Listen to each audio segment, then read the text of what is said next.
ప్రభాత వెలుగులో కూడా ఇదే మనకి మెయిన్గా కనపడుతుంది. పుతిన్కు మోడీ ఫోన్ చేశారట. సో భారత్ రష్యా సంబంధాల బలోపేతంపై చర్చించారని చెప్పి కనపడుతుంది. ఇక తర్వాత ఫోన్ ట్యాపింగ్ని అడ్డం పెట్టుకొని వేల కోట్ల అక్రమాలు చేశారు. వ్యాపారులు కాంట్రాక్టర్లను బ్లాక్మెయిల్ చేసిండ్రు. ఎన్నికల్లో పట్టుబడి డబ్బును పక్కదారి పట్టించిండ్రు. కేటీఆర్ దుర్మార్గాలకు ఈ కేసు ఎదురస్తున్నామని బండి సంజయ్ చెప్తున్నారు. సో వెంటనే బండి సంజయ్కి కేటీఆర్ కౌంటర్ ఇచ్చారు. బిడ్డా, నీకు 48 గంటల్లో నువ్వు సమాధానం చెప్పలేదు, నీకు లీగల్ నోటీస్ పంపిస్తా బిడ్డా అని చెప్పి కేటీఆర్ అయితే ఒక వార్నింగ్ ఇచ్చారు. మరి దానికి బండి సంజయ్ పాపం ఎంత భయపడుతున్నారంటే చూడాలి.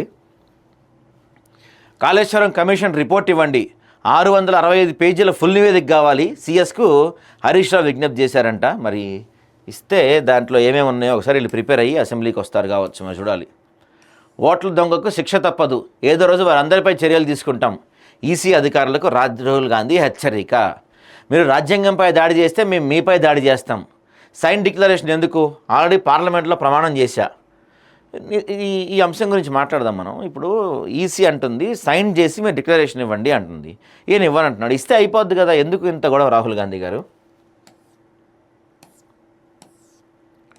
బెటర్ యాంటీబయాటిక్స్కు లైన్ క్లియర్ అంటండి, ప్రాణాంతక బ్యాక్టీరియా అడ్డుకునే పద్ధతి గుర్తించిన సీసీఎంబీ. ఇది మంచిదే ఒకవేళ అమల్లోకి వస్తే. ప్రస్తుతానికి మన దగ్గర అయితే ఈ యాంటీబయాటిక్స్ ఈ జెమ్స్ బిళ్ళలు వాడినట్టు వాడుతున్నారు చాలామంది ఇష్టానుసారంగా.